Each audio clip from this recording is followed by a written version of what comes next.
Once upon a time, in a small dusty village in the heart of Africa, there lived a widow named Mama Ifeoma and her only child, a beautiful little girl named Ada. Life had never been easy for them. Ada's father had died when she was very young, leaving her mother to shoulder the burden of providing for both of them. Mama Ifeoma was a strong woman. Every day, from the crack of dawn, she would rise and begin her work. She sold fruits at the market, mended clothes for neighbors, and sometimes carried heavy loads for strangers just to earn a little extra coin. Nothing was too small or too difficult if it meant Ada could have a little comfort. Ada, for her part, was a bright child. She loved school, but she knew the struggles of her mother. Often, she would watch her mother skip meals just to make sure she had food and a small portion for school. At night, after selling her wares, Mama Ifeoma would sit Ada down under the dim light of a kerosene lamp and whisper, "My child, one day you will rise. One day you will make life better for both of us. Just promise me, you will never forget where you come from." Ada would nod eagerly, her eyes wide with hope. She did not understand at all the sacrifices her mother made, but she knew her mother loved her more than life itself. School was Ada's world. She studied hard, waking up before the sun to practice her lessons. Sometimes, when she arrived at school with torn shoes or a worn-out uniform, the other children would laugh at her. But Ada did not mind. She had her mother's encouragement, and that was all she needed. As years went by, Ada grew older, wiser, and even more determined. Mama Ifeoma continued her tireless work, selling yam, garri, and sometimes even her own handmade jewelry to pay Ada's school fees. She would not rest, would not complain, because she knew that education was the only path out of the poverty for her daughter. Then came the day Ada finished her primary school exams. She had done so well that she earned a scholarship for secondary school, a rare and precious gift in their village. Mama Ifeoma wept tears of joy. God has heard her prayers. "My child," she said, hugging Ada tightly. Secondary school brought new challenges. The school was far from their village, and the fees were higher. Mama Ifeoma worked harder than ever. Sometimes, she went to bed hungry just so Ada could eat well. Other times, she walked miles to sell her goods in faraway markets. But every hardship was worth it. Every bed of sweat, every aching muscle, every sleepless night, all for Ada. Ada thrived in secondary school. She was diligent, curious, and quick to grasp new concepts, earning the admiration of both her teachers and classmates. Her name was often mentioned in assemblies, not just for academic excellence, but for her leadership and willingness to help others. Ada became known as someone who could be relied upon, someone who inspired her peers to do better. By the time she sat for her final exams, Ada's hard work had paid off. The results were outstanding. She graduated at the top of her class, celebrated by her teachers, classmates, and families. Her success wasn't just measured in her grades, but the respect she had earned through dedication, perseverance, and integrity. Shortly after, the long-awaited news arrived. Ada had been admitted to a prestigious university in the city.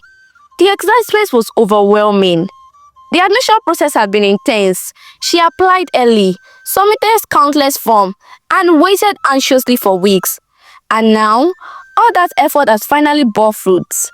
Mama Ifeoma held her daughter close, feeling a mixture of pride and worry. "Ada, the city will be different. You must stay strong, stay humble, and remember your root too. Promise me you will never forget me." Ada hugged her mother tightly. "I I promise, Mama, I will always remember you. I will make you proud. And with that, Ada left the village, stepping into a new world filled with opportunity and promise. The city was dazzling. Tall buildings, bright lights, and the hustle and bustle of people. University life was challenging but exciting. Ada studied hard, made friends, and embraced every opportunities. Occasionally, she would call her mother, telling her about her achievements and sending money home. Mama Ifeoma was overjoyed. She had not only sacrificed her youth and comfort, but now she saw the fruits of her labor taking shape before her eyes. After a few years, Ada graduated with top honors. She had earned a degree that promised her a high-paying job and a bright future. She returned to the village with pride, her heart full of dreams, and at first, she did exactly what she had promised her mother. She sent money, bought gifts, and ensured her mother had everything she needed. The villagers were proud, and Mama Ifeoma's heart swelled with love and gratitude.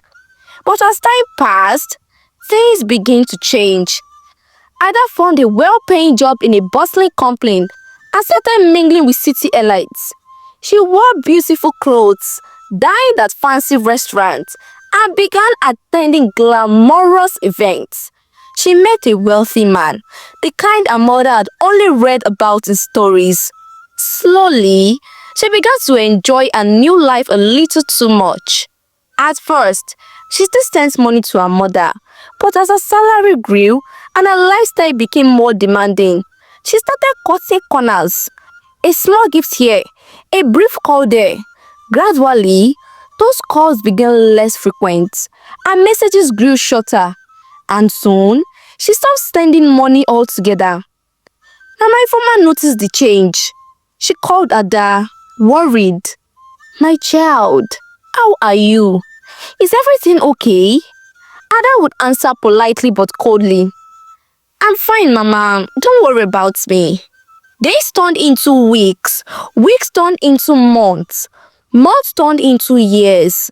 And Ada, once a girl full of gratitude and love, now lived in a world of wealth and pretense. She wore fine clothes, lived in a luxurious apartment, and married into a prominent family. The memory of her small village and her mother's sacrifices began to fade. Meanwhile, Mama Ifeoma grew older. She never stopped loving her daughter. She prayed for Ada every day, wishing her happiness, yet hurting deeply from the silence.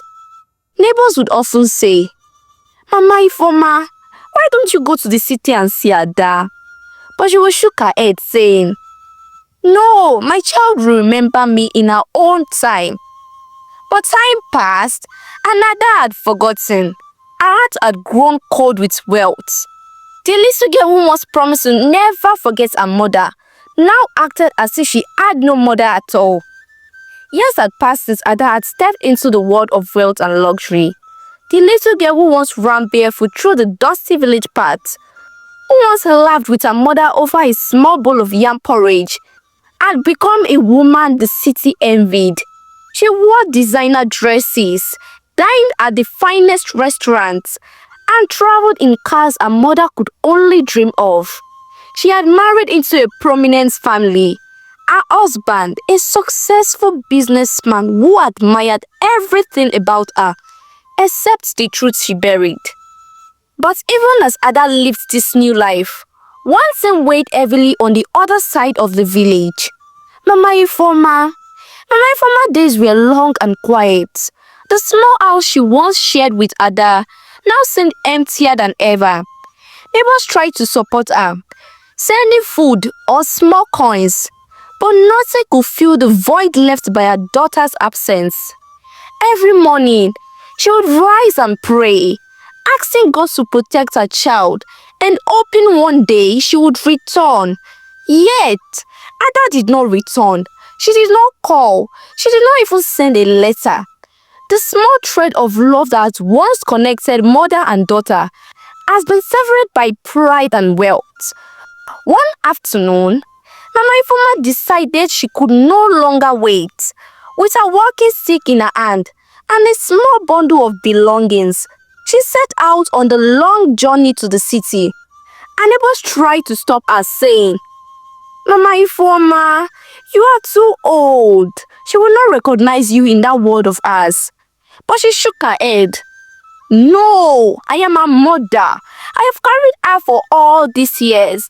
I must see her, even if it kills me. When Mama Ifeoma arrived in the city, the bright light and tall building made her dizzy. She struggled through the crowded streets, asking anyone she could find about Ada. Finally, after hours of searching, she stood before the grand house where Ada now lived. Her eyes raised with hope.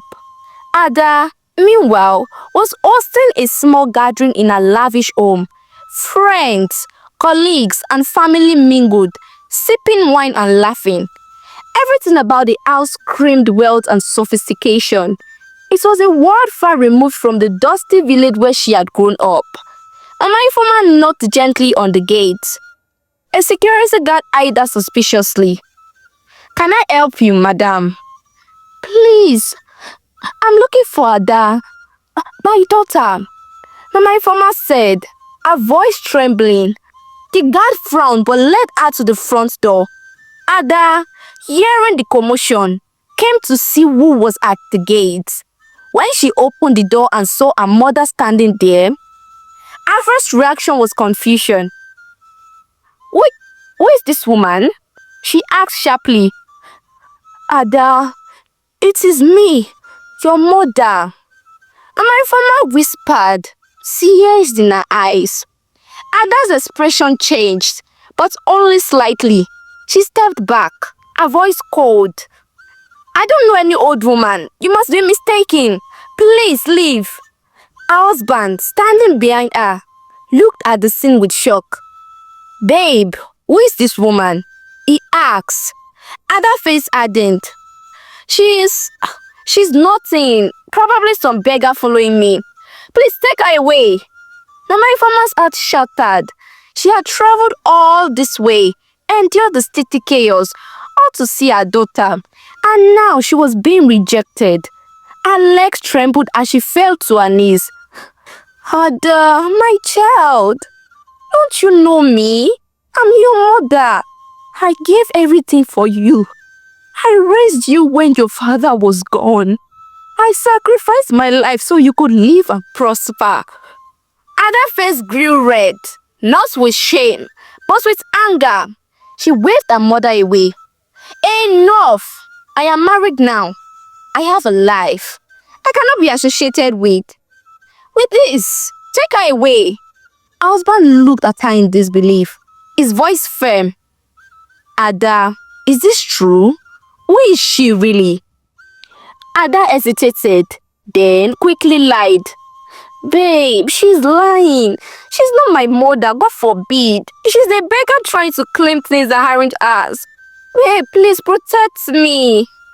Mama Ifeoma stood slowly, tears streaming down her face. Her body ached from years of toil, and her heart ached from this betrayal. May God judge your heart. You will know sorrow. You will regret your actions.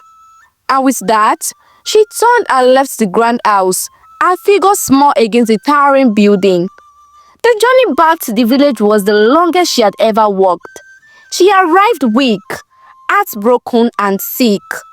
The villagers saw her and tried to help, but nothing could heal the wounds in her heart. Months passed and her health deteriorated. One morning, she fell gravely ill. Despite the villagers' efforts and prayer, Mama Ifeoma passed away quietly in a small home, leaving behind the memory of a mother who had loved beyond measure. Meanwhile, in the city, Ada continued a life of luxury. She shopped, dined, and laughed at gatherings. But slowly, the walls of her perfect world began to crumble. Her husband, discovering the truth about her past, the village she came from, the sacrifices her mother had made, was heartbroken. Ada, why did you lie? Why did you abandon the one who gave you life? I cannot continue with this marriage, he said firmly before walking away. Anna was left alone in a mansion, surrounded by expensive possessions, yet feeling an emptiness she could never feel. The money that once gave her pride now mocked her. She could not call her mother for forgiveness. Mama Ifeoma was gone. The village she had abandoned offered no comfort. She tried to seek help from neighbors, but their sympathy could not undo the years of betrayal. Days turned to weeks, and other wealth began to vanish. Lavish spending had emptied her accounts. Business failed, investments went bad, and soon, the life she had built crumbled like sand slipping through her fingers. Every luxury, every jewel, every extravagant meal could not replace what she had lost forever: her mother's love. One night, sitting alone in her empty house, Ada wept. She wept for the mother she had abandoned, for the lessons she had ignored, for the promises she had broken. Mama, forgive me. Please. I didn't know. I didn't understand. She whispered to the darkness, knowing her mother would never answer. And so, Ada's story became a tale told in hushed voices in the village and the city alike. A tale of a mother who sacrificed everything, and a daughter who forgot her roots. A tale of wealth and pride, of betrayal and regret. The moral of the story spread far and wide. Never forget those who raised you, for the love of a parent is priceless, and money cannot replace a mother's heart. For in the end, Anna had learned the hardest lesson of all, that true wealth is not measured by gold or diamonds, but by love, gratitude, and humility.